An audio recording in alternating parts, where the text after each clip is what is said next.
Hello everybody, welcome to what I hope will be a new thing I'm doing here on my channel, where I'm going to be doing this thing called the STORMCAST. And I'm hoping to do this thing at least once a week. That's what I'm shooting for, either on a Wednesday or a Thursday. Today I'm doing it on a Thursday because I was busy yesterday. So I'm going to try to do this thing at least weekly. Hopefully down the line, maybe eventually I can get some other people on here, some extra hosts, some guest hosts on here. But today I'm going solo. I have a few different topics I want to talk about, but of course I want to talk about the title topic that I have on the video, which is Crossbones apparently returning in Avengers 4, which I have a whole bunch of stuff I want to talk to about that, because I just don't know how that's going to happen. I kind of have an idea, but they said that it's not going to be flashbacks, so who knows. But before we get into the whole Crossbone discussion, and I really want to get your input on this, so you guys can feel free to put up in the comments. I got the live comments on, so you guys can feel free to chime in at any point about what you guys think is going to happen in this Crossbones return, which I have no idea what's going to happen with that. But before we do that, I want to jump back and talk about Wonder Woman 2 changing her release date, because I'm actually going to have a separate video on this tomorrow where I talk more about Wonder Woman 2 and if they actually removed that release date because of Captain Marvel. Sorry guys, I was all fine. Then I started streaming, and then I get all kinds of wheeziness and stuff going on. So just bear with me here while I get some water. So yeah, let's talk about Captain Marvel versus Wonder Woman 2. So it looks like that a lot of people are assuming that Wonder Woman moved because Captain Marvel, they don't want to compete with Captain Marvel. I don't know if that's necessarily true or not. I mean, it doesn't look good, if you want to be honest. But I mean, what do we do, right? So is it because of Captain Marvel that Wonder Woman moved? I'm not sure. I mean, when you look at it, it looks like they don't want to. Whoa! It looks like they don't want to be competing against another female-led property in 2019. That's what it looks like if we're looking at it on paper. Now they're saying that they're moving it because they feel that Wonder Woman belongs to be in the summer, that they can capitalize, make more money in the summer. So is that true? Can they capitalize more in the summer?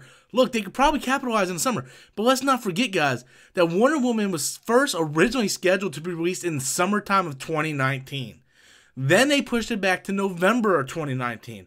Now they're pushing it back to the summertime of 2020. That's a long-ass time. I mean, that's twice it's been delayed, and now they're pushing it back. Now, they're filming this movie right now. This movie's being filmed. So it's not like, oh, they don't have the script together. So why are they actually doing this? Are they afraid to compete with Captain Marvel in 2019? Are they afraid Captain Marvel's going to come out and say, hey, look, we are the definitive female property in live action. You can't handle it, so they go, and they're afraid. Possibly. They could possibly be afraid of that. Other people suggested, well, November, they're afraid of Frozen 2. Frozen 2 is going to make a buttload of money. If you don't think Frozen 2 is not going to make a buttload of money, you're just fucking crazy. Frozen 2 is going to make a shitload of cash, guys. So I honestly think, yeah, they're like, well, you know what? We're going to make money in November against Frozen. We will make more if we're not around Frozen. So let's go over to 2020. So and right now, from what I understand, Marvel doesn't really have much going on in that month of 2020, so it's probably a good landing spot for Wonder Woman. But I mean, come on now, really.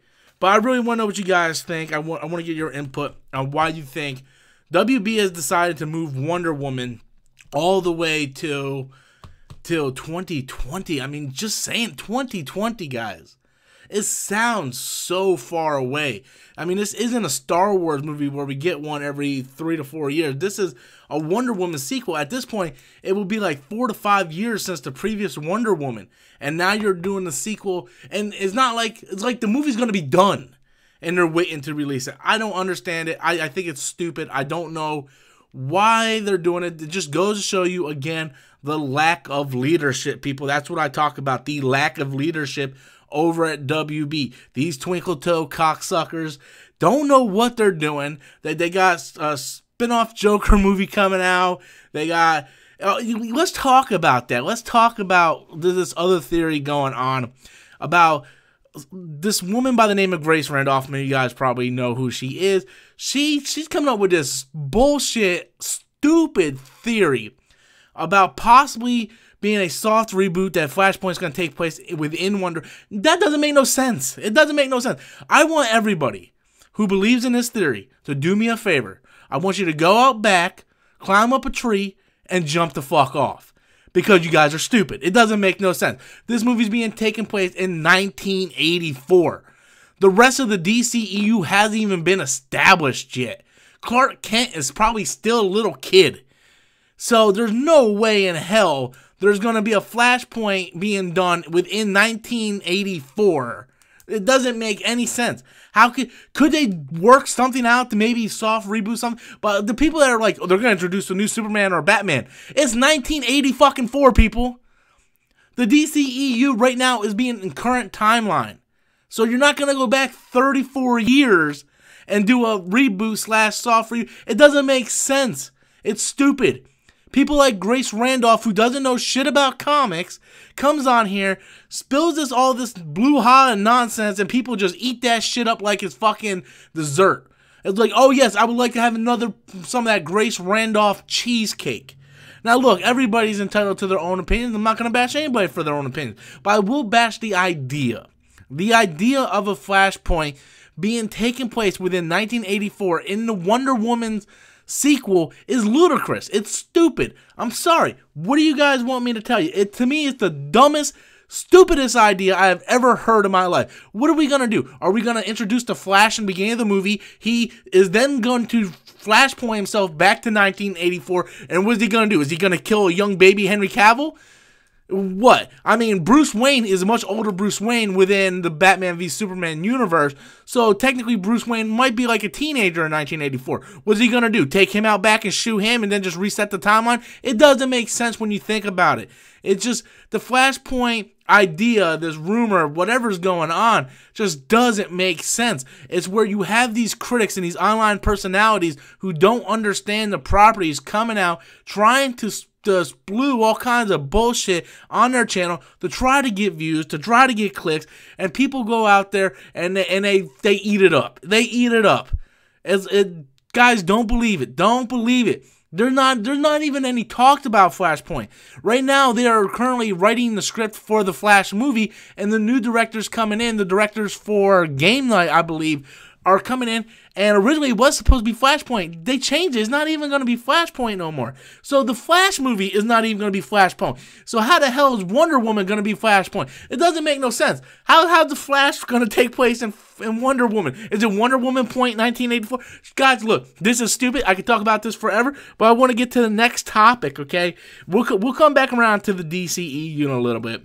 But let's talk about some Avengers 4 stuff, because we're getting all kinds of info coming out of Avengers 4 now. Now, I originally thought Avengers 4 was already wrapped up and they were getting ready to go in post-production and we're going to get this thing edited and all this stuff. But now we're talking about, like, hey, Pepper Potts is suiting up in the rescue suit. She's probably going to go fuck somebody up. She's probably going to single-handedly, like, kick Thanos in the nuts. He's going to, like, kneel over, and then Captain Marvel's gonna come in and like uppercut him. It's gonna be like women take over the MCU, which I know a lot of you guys have a problem with. I don't. I like the strong female presence in the MCU. I like strong female presence in general. I think it's awesome having a nice, hot, sexy, badass woman who can take care of herself and fuck shit up. If it's done right, I love it. So let's talk about Pepper Potts and the rescue suit. Now, me personally, I don't know anything about the rescue suit. I'm not a big fan of Pepper Potts.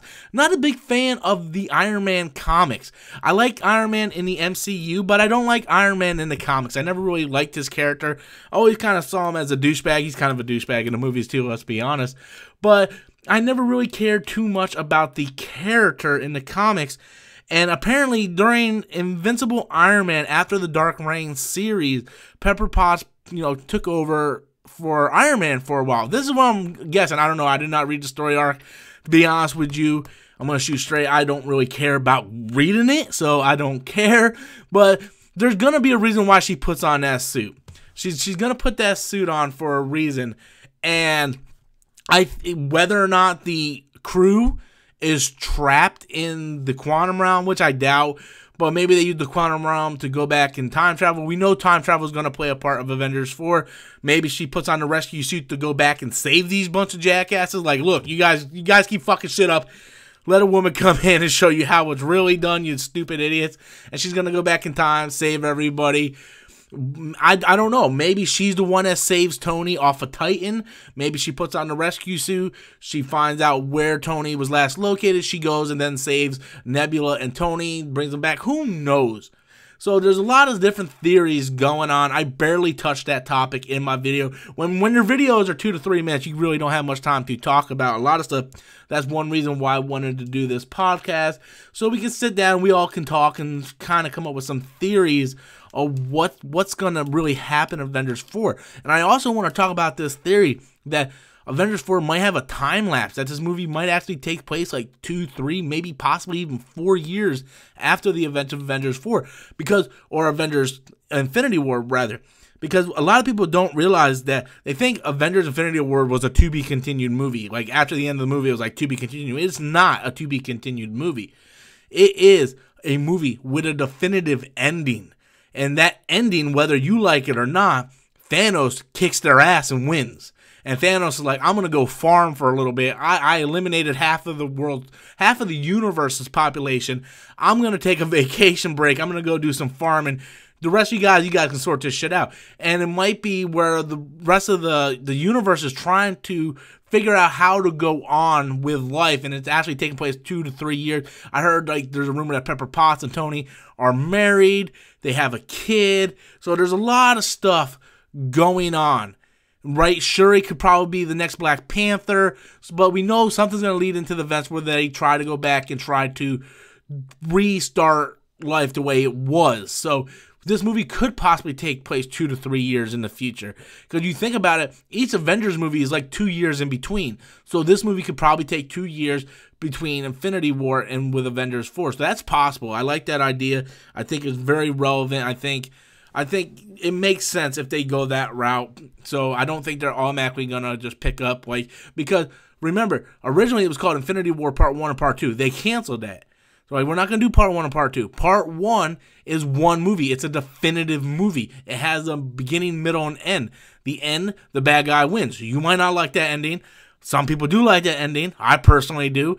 But it's a definitive ending. The good guys lose. Simple as that, guys. And it's, you know, so I'm really curious to see how Pepper Potts is going to play in this. I'm not a big fan of Gwyneth Paltrow. Not a big fan of her character in the Iron Man trilogy or in the little bit of scenes she had in like the Avengers movies. Not a big fan of Gwyneth Paltrow as Pepper Potts. Not a big fan of Pepper Potts either. But to see her put on that suit, I mean, I'll see where it goes. I didn't like Iron Man 3. I think Iron Man 3 is probably one of the worst MCU movies. Like, I put it up there with Spider-Man Homecoming, which I think Spider-Man Homecoming is trash. So many people are like, oh, you're such a Marvel dick rider. Oh, you like that Marvel dick. It's like, look, guys, I criticize everything equally. Justice League sucks. Guess what? Spider-Man Homecoming equally sucks. To be honest with you, I'd rather sit through fucking Justice League 20 times on repeat with my eyes fucking, you know, braced open than watch Spider-Man Homecoming. They completely disregarded the character from the comics, and they just completely ruined the Spider-Man character. And it's funny, because you look at Spider-Man, like when he was introduced in Civil War, and you look at him in Infinity War, and you can tell that the Russo brothers understands Peter Parker. The Russo brothers understand Spider-Man. Like, in Infinity War, we see that he has spider sense. It's like his hair stands up.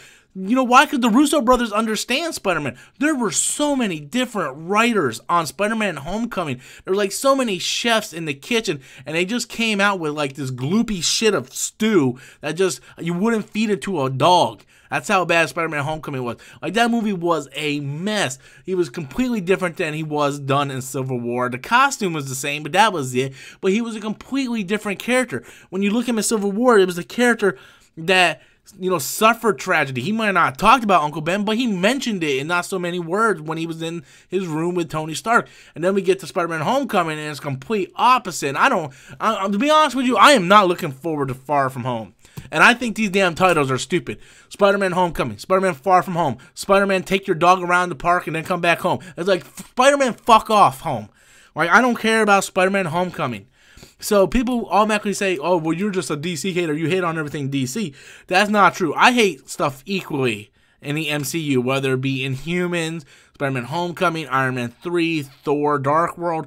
There's a lot of stuff in MCU I don't like. But the reason why people automatically assume that I'm always bashing DC is because DC comes out with more dumb news on a daily basis.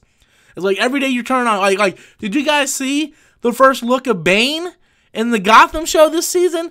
This guy looks like he fell into a fucking trash compactor and came out like a fucking deep-to-D retard. That's not Bane. I don't know who the fuck that is. That's not Bane? Oh, he looks like a generic, like, Chinese action figure. You know when you get those, like Power Rangers, but the Chinese ones and, like, nothing's right on it? Or, like, a Chinese G.I. Joe, or, you know when you get those cheap Chinese manufactured figures from, like, the dollar store? That's what Bane looks like. It looks awful. A lot of people are comparing him to Cobra from the first G.I. Joe movie, and that movie sucks, so you don't want to compare anything to that piece of shit. But it's just that Warner Brothers and DC daily comes out with dumb shit. It's like they always have something stupid to talk about. Like they don't make it easy when they announce an Alfred standalone prequel series. It's like, oh yeah, we're doing this Alfred prequel series. It's like, really? Do you not want people to talk shit about you guys? Because, like, you make it so fucking easy, you dumb, stupid son of a bitches. I don't get it personally. I think they're all dumb. But, like I said, I dislike Marvel and DC, and I like Marvel and DC equally. I think Marvel does some really good things. I think DC does some really good things. The problem with DC is they're too reactionary. And they come up with dumb decisions. It's like, hey, let's give us a Man of Steel 2. Oh, no, let's do like 500 Joker movies. Birds of Prey movie featuring Harley Quinn for some fucking odd reason. Let's do Suicide Squad 2, which I'm actually looking forward to now that James Gunn is attached. Like, let's do all this stupid-ass fucking shit we can possibly do. But we're not going to worry about a Henry Cavill Superman 2. It's like, really? But you want to push a Supergirl movie? It's like I was all for the Supergirl movie, big fan of Supergirl, love Kara. But if you're going to do a Supergirl movie, introduce her, and then in the Superman sequel, you can follow up and have those two team up to take up Brainiac, who comes and they're trying to rescue Kandor. Like, that is fucking smart. Like I figured that out in 5 seconds. How the fuck does people who make millions of dollars a year can't come up with that easy ass plan right there? Like, Walter Hamada, what do you do all day, son? It's like, come on. I don't get, like, what do you guys think? Are you tired of this? It's like, you can tell there's no leadership. Whether you like all the MCU movies or not, you already know I don't like all the MCU movies, but at least they fit in.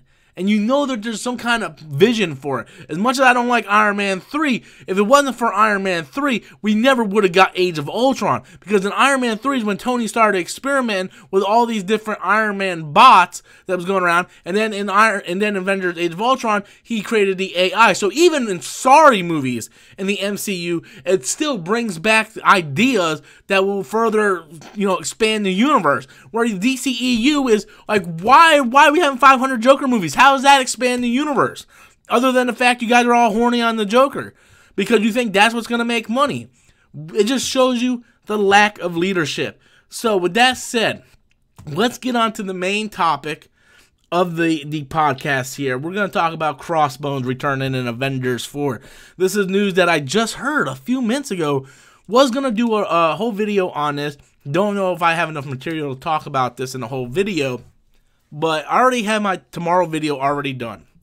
It's already edited, already uploaded, and ready to be unlocked at 11 a.m. tomorrow morning. The title of that video is going to be Wonder Woman 2 versus Captain Marvel. And it's called The Truth. What really happened there? Why? And I talked about it a little bit in this podcast. So I'm not going to repeat a whole bunch of that. Hold on a second. Let me get some water here. So I figured, hey, let's do a podcast. We'll call it STORMCAST. let's try to make this a weekly thing, see how it goes. And if it gets views, if it gets viewership, then yeah, we'll keep it up, you know. I figured it was going to be hard for me to talk about this stuff on my own, that I needed a host, but I think I'm doing a pretty good job. What do you guys think? I'm doing a pretty good fucking job, right? Just hosting this shit by myself. So let's talk about Crossbones. Now, how's this guy going to come back? Now, first thing, people are like, well, he's going to come back in flashbacks. Well, no, it's not going to be flashbacks because in the article it says Crossbones will not return in flashbacks. So, what does that mean? If they travel back in time, can he then consider that a flashback? Because not a flashback. Because he goes back in time. So, if they go back to the events of Civil War, right? Right before Scarlet Witch throws his ass up and he blows up, then technically they're in present time. So that wouldn't be considered a flashback. I honestly think that's how it's gonna go, guys.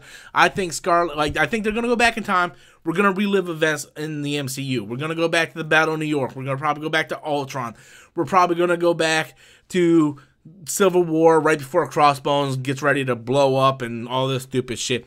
Because if you think about it, the dude's dead. He's dead. I know that's not how you really spell dead, but that's the way I'm gonna say. He dead. All right, Crossbones ain't coming back. And so I think they're going to go back in time, and there's going to be some time travel trickery, guys. We're going to get some time travel trickery, and I think that is how Crossbones is going to return. I'm kind of curious. Do you guys even care about Crossbones returning? I mean, I kind of liked the character. I liked what they set up with his motivations and stuff in Winter Soldier, and I was really happy when I found out he was going to be in Civil War, but unfortunately he died within the first 10-15 minutes of that movie. We really didn't get to see him utilized that much. Same thing with a lot of Captain America villains. A lot of them just kind of get tossed to the wayside, and some of these are really good villains. Like they completely wasted Baron Zemo in the same movie, you know, Civil War. But I would like to see him kind of bring back Crossbones. Maybe this time they prevent him from exploding or whatever. They fix it. And then that lets him be set up as a villain in future MCU movies. Now, we don't know if Chris Evans is coming back, if we're going to get a Captain America 4. Maybe they bring him back and then, you know, Bucky or Falcon will take over the Captain America, you know, spot. So I'm hoping that we get another Captain America movie. I think Captain America is important in the MCU. I think that whether it's done with Bucky or with Falcon or even Chris Evans come back, I think Captain America is important in the MCU because Captain America is the MCU's version of Superman. And you see where DC's fucking up not releasing a Superman movie. I feel that it would be pretty much the same thing. Don't joke about a Lois Lane movie, guys. Don't. There was talks about a Lois Lane prequel standalone CW. I don't think it was on CW, but it's a series. So don't make jokes about that. That is not something we joke about because it can really actually happen. So let's not talk about that. So yeah, I think it'll be a good idea if maybe they prevent events in Civil War and Crossbones actually lives, and I'd like to see him come up and possibly take on either the new Captain America or the original Captain America. I think it'll be great because we always talk about the lack of villains in the MCU, right? We don't have no villains. All the good villains died, blah, blah, blah. We didn't have really that many good villains. We had like Thanos, Hela, Killmonger, Loki. Well, what does all those guys have in common other than Thanos? They're all fucking dead. Now, I think maybe Hela could still be alive. I think they can rework something that Killmonger's still alive. They killed Claw, which pisses me off. I really wish they would have kept Claw around. So let's bring some of these villains back. Let's bring back Crossbones. Let's see what happens. And possibly, you know, set up the future of the MCU and see where they go. Because I think we need more Captain America movies. So guys, that is really my thoughts. I hope you guys enjoyed this podcast. Hope you guys enjoyed the live version of this podcast, STORMCAST number 1. Tell me in the comment box below if you guys want me to continue doing it. I will try to do it once every week where I hit multiple topics and kind of talk about those different things within the podcast, stuff I don't normally talk about in standalone videos. Once again, I do have a standalone video coming out tomorrow, which is Wonder Woman 2 versus Captain Marvel, which is a little more, you know, my thoughts just on that specific topic. So I want to thank you guys for listening. Thank you guys coming out watching me live. Be sure to hit that subscribe button if you're not already a subscriber. And until next time, guys, as always, I'm Robert Storms, and that's my opinion.